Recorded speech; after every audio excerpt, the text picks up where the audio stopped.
Opa galera, beleza? Aqui quem está falando com vocês é o Gustavo em mais um vídeo no canal Cruzeiro News. Bom, no vídeo de hoje vamos falar assim sobre o clima no Cruzeiro depois dessa sequência de vitórias e principalmente por conta do pagamento dos salários, falar assim, também a respeito do caso envolvendo essa proibição de jogos em Belo Horizonte. O Cruzeiro já estuda algumas alternativas para o jogo diante a Ponte Preta lá no dia 7, para ter torcida. Também sobre o Berril, onde será que ele está jogando, que assim, eu vi que ele poderia ser uma boa alternativa para o Cruzeiro, mas ele já está em outro clube da Série A, e assim, o último assunto a respeito do Rony, que o Cruzeiro ainda tem um percentual de uma venda futura, que eu vou explicar aqui para vocês, beleza? Mas antes de começarmos, já aproveite aqui para deixar seu like e também se inscrever no canal para continuar recebendo mais conteúdos como esse. Vamos mandar um salve para duas pessoas que comentaram no vídeo de ontem, no domingo que eu postei. O primeiro salve é para o João lá de... não, salve só para o João Pessoa, na Paraíba. Valeu demais, não deixou o nome dele, mas muito obrigado. E o outro para o Felipe Parreiras, para mandar um salve para Uberlândia, cidade muito boa também. Valeu demais aí, Felipe. Então, caso você queira aparecer aqui hoje, devo postar outro vídeo sim, entre 11h15 e 11h30. Já deixe seu comentário aqui embaixo que eu vou selecionar dois de vocês. Então, vamos começar falando sobre esse pagamento de salários e esse clima no Cruzeiro. Depois de apenas 5 jogos do Luxemburgo aqui no Cruzeiro, já mudou completamente o clima na Toca da Raposa. Inclusive, o Super Esportes fez uma matéria falando justamente sobre isso, mostrando assim que os pagamentos mudou o astral e a alegria do Cruzeiro na Toca da Raposa, que até o Luxemburgo já tinha falado, quando ele foi apresentado, que a maior contratação e reforço para o Cruzeiro nesse ano seria o pagamento dos salários em dia, e você vê que ele está acertando bastante nesse quesito até agora, tá? Lembrando que o Cruzeiro está impossibilitado de contratar novos jogadores, vamos ver quando que vai pagar essa dívida, porque pelo visto, mesmo com a venda desse estacionamento da sede da Campestre 2, ainda não vai ser possível pagar e livrar assim do transferban, tá? O Luxemburgo, para você ter uma noção, foram 5 partidas até aqui, 3 vitórias, 2 empates, 73% de aproveitamento dos pontos. Então, se continuar com essa média aí, o Cruzeiro sobe para a Série A tranquilamente, tá? Enfim, foi uma exigência do Pedro Lourenço para chegar aqui no Cruzeiro, porque ele simplesmente não queria chegar com aquela bagunça que estava, 2 meses e meio de salários atrasados, e queria uma solução rápida para o Cruzeiro manter os salários em dia, não só com o Pedro Lourenço indo lá e pagando os salários, porque até o fim da temporada ainda estava muito incerto como que o Cruzeiro iria fazer esses pagamentos. Enfim, parte dos vencimentos já foi bancado pelo Pedro Lourenço, ele pagou quase 9 milhões de reais, que era quase 3 meses de salários atrasados, além também assim que o Cruzeiro já fez uma parceria com a XP e teve antecipou esse pagamento da XP de comissão quando fizer o projeto de clube empresa para pagar os salários até o final do ano. Esse valor que o Jair Carvalho já tinha confirmado na última semana, que giraria em torno de 20 milhões de reais, 25 milhões somente para pagar salários até o final do ano. Então, o Cruzeiro, pelo menos até terminar essa Série B, já está tranquilo, e a XP que vem cobrando do Cruzeiro e tem a exigência de o mais rápido possível transformar o projeto de clube empresa, porque é ela que vai ser a responsável por essa transição e captação de recursos para o projeto de clube empresa que o Cruzeiro vai fazer bem em breve, tá? Enfim, vocês sentiram diferença no time, principalmente depois dessa sequência de vitórias e jogos que o Cruzeiro igual. Partida contra o Náutico, bem difícil, acabou vencendo ainda, dentro de casa há muito tempo não vencia, e embalou uma sequência de 2 vitórias consecutivas, que vai ter aí 2 jogos fora de casa, que eu vou comentar um pouco mais logo a pouco, agorinha já. Que assim, nesse final de semana já, no sábado, a Prefeitura de Belo Horizonte proibiu o público tanto de Cruzeiro, América, Atlético, de jogar em Belo Horizonte. E assim, vai ter uma reunião nessa segunda-feira para definir isso, mas eu acho muito difícil eles aceitarem a volta, porque assim, principalmente no jogo do Atlético Mineiro, muitos casos assim, os caras aglomerando bastante, bem mais torcedores também foi liberado para essa partida. Do Cruzeiro, apesar de ter muitos torcedores também, mais do que 15 mil, você vê que teve alguns pontos de aglomeração, então isso infelizmente prejudica bastante para o Cruzeiro, que mesmo fazendo todos os protocolos, a Prefeitura de Belo Horizonte resolveu suspender os jogos e ainda não se sabe o que vai fazer, tá?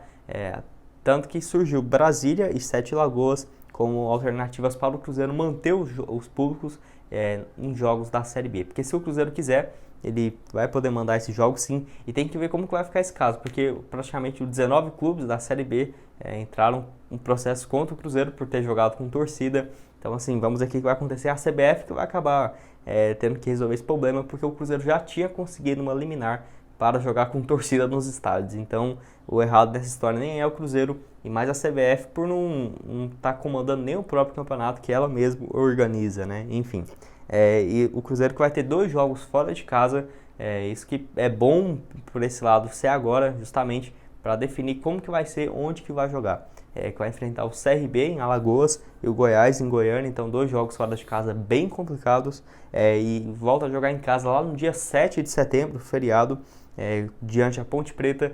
E aí, como que vai ser? Você vai conseguir jogar no Mineirão ou no Independência, que seja com torcida, ou em algum outro estádio igual o Mané Garrincha em Brasília, ou a Arena do Jacaré em Sete Lagoas, que o Cruzeiro já jogou alguns jogos lá, mas os últimos foram no mínimo em 2011, 2012, tá? Mas de acordo com o Globo Esporte, o departamento de futebol e a diretoria do Cruzeiro tem interesse de manter o público nos estádios, em jogos da Raposa, tanto por questão assim, de que ajuda bem mais. Eu mesmo aquele jogo contra o Confiança fiquei muito feliz de ver o público de volta, né? Você vê que faz uma diferença absurda, o Cruzeiro jogando realmente igual o time grande que é. O Confiança não fez absolutamente nada no jogo, e principalmente porque tem a receita, mesmo sendo 10, 15 mil torcedores, um preço de ingresso alto igual tava, tipo R$100, já faz um valor muito interessante mesmo com bilheteria, mesmo até com valores mais acessíveis, tipo 50, 60 reais, já vai um valor bem interessante mesmo, no mínimo ali uns 300 milhões de reais só de lucro para o Cruzeiro, tá? Pessoas ligadas inclusive já à prefeitura de Sete Lagoas, onde fica o estádio do Jacaré, já comunicou assim com alguns clubes de Belo Horizonte para fazer partidas lá, que já pode assim receber público, tá? Mas tem que ver aí como que vai ser, se o Cruzeiro vai conseguir manter essa liminar para poder ficar jogando com jogos ou não, porque cabe à CBF também tomar essa decisão, que vai ser bem definido nessas próximas semanas. E vocês, o que acharam assim sobre essa volta do público? Você aprova? Você acha que não? E também, se fosse para escolher um desses estádios, você preferia jogar em Sete Lagoas, que pelo menos aqui teria bem mais torcedores do Cruzeiro, né? Se fosse esse intuito de encher a capacidade, ou também no Mané Garrincha, em Brasília, que sem dúvidas tem muitos cruzeirenses lá também, num estádio bem mais moderno, com uma capacidade de até 50 mil torcedores. Mais um assunto que eu queria compartilhar com vocês a respeito assim do Berril, ele que já foi especulado no Cruzeiro várias vezes, mas nunca assim com uma proposta oficial ou algo do tipo, tá? Nesse final de semana eu estava pesquisando para ver onde que o jogador estava, porque realmente não fazia ideia, e que assim até seria uma boa transferência para o Cruzeiro quando pagar esse transfer ban, seja para esse ano ou ano que vem, tá? E é uma posição que o Cruzeiro está precisando bastante. Mas assim, eu vi que ele foi contratado pelo América, e isso já tem um tempinho, tá? Eu nem fazia nem noção que ele tinha sido contratado por lá.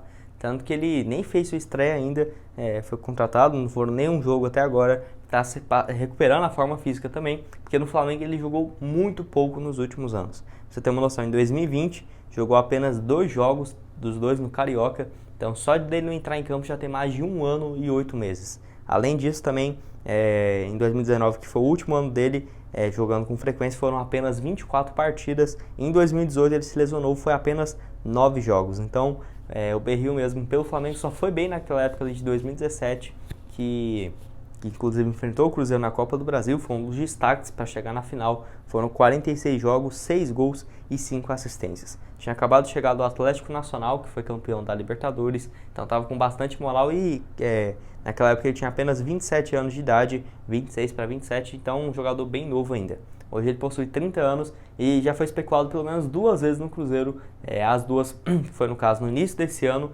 Algum site como por exemplo Bola VIP chegou a falar que os empresários deles ofereceram um jogador para o Cruzeiro que não tinha condições de pagar o salário, que estava pedindo quase 200 mil reais. Eu não acho que o América vai pagar isso tudo não, tá? E olha que contratou ele em definitivo.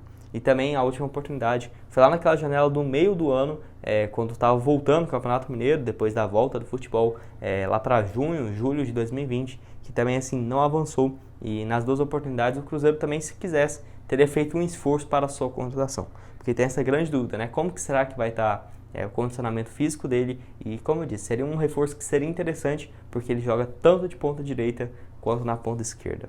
E o último assunto desse vídeo é a respeito assim, do Rony. Eu queria trazer para vocês que o Cruzeiro ainda tem um percentual de venda futura do jogador que nem eu estava sabendo, tá? Porque assim, para você ter uma noção, ele veio para o Cruzeiro lá em 2015, vindo do Remo, tinha apenas 22 anos de idade naquela época e completou seu 23º aniversário aqui no Cruzeiro. Pela Raposa foram apenas 3 jogos na equipe sub-20 ainda, marcou um gol e no ano seguinte foi emprestado para o Náutico, que foi muito bem. Foram 51 partidas em 2016 pelo Náutico, marcou 14 gols. Eu achei um erro gigantesco o Cruzeiro não ter utilizado ele tanto em 2017, né, quando ele voltou de empréstimo, negociou ele com um clube lá do Japão, que vendeu ele os 70%, de acordo com o Globo Esporte, vendeu 70% do valor que tinha por 4,2 milhões de reais. Eu achei um valor muito baixo. Você vê, a diretoria passada fez uma cagada gigantesca, porque o cara era novo, ele tinha apenas 24 anos de idade, tinha marcado 8 gols no futebol japonês e pelo Náutico foram 14 gols no ano seguinte na Série B. Então, dava para fazer um negócio bem mais interessante e poderia ter mantido um percentual dele que o Cruzeiro estaria muito bem hoje.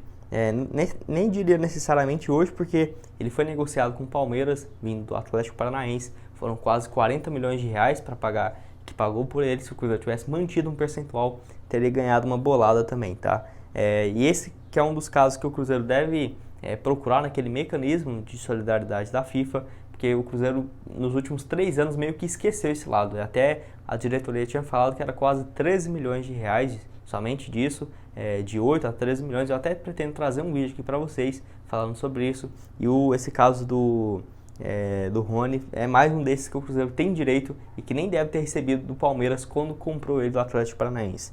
E como ele só completou aqui o 23º aniversário, o valor que o Cruzeiro teria de uma venda futura é bem baixo, para não dizer zero, ali de 0,25 a 0,50, porque ainda não se sabe necessariamente qual que é esses requisitos da FIFA, porque varia bastante, tá? Então, seria aí, no mínimo, 0,25 de uma transferência futura, porque vamos supor que seria, sei lá, 50 milhões de reais numa negociação, porque o Rony tem um valor de mercado bem interessante, ele tem apenas 26 anos, for 50 milhões de reais, o Cruzeiro pegaria 130 mil sem fazer absolutamente nada. Aí que eu fico meio revoltado, se o Cruzeiro tivesse mantido 10% que seja, pegaria 5 milhões, né? Então, enfim, é algo que se pensar, porque realmente esse mecanismo da FIFA ajuda bastante. Se eu pegar várias negociações aí que acontecem, o Cruzeiro pegando um percentual de cada, mas o Cruzeiro manter 5, 10, 15, 20% de uma transferência futura, eu acho bem interessante, tá? Inclusive, caso você queira, se interessou sobre isso, eu até vou deixar aqui na tela final em um card, que eu já falei sobre o Ederson e o Maurício, 2 jogadores que foram procurados por clubes europeus nessa janela, e qual o percentual que o Cruzeiro tem deles, quanto que o Cruzeiro receberia. Um vídeo bem interessante que eu recomendo vocês darem uma olhada, tá? Bom, esse foi o vídeo, espero que tenham gostado. Não esqueça de deixar seu like e também se inscrever aqui no canal. Como eu disse, aqui na tela final agora eu vou deixar esse vídeo de sugestão do Ederson e também do Maurício, que o Cruzeiro vai receber uma bolada por eles, principalmente se for negociado nesse mês agora de agosto.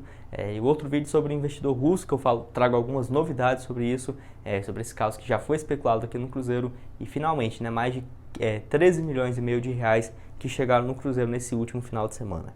Muito obrigado a todos por terem assistido até aqui e até mais, valeu!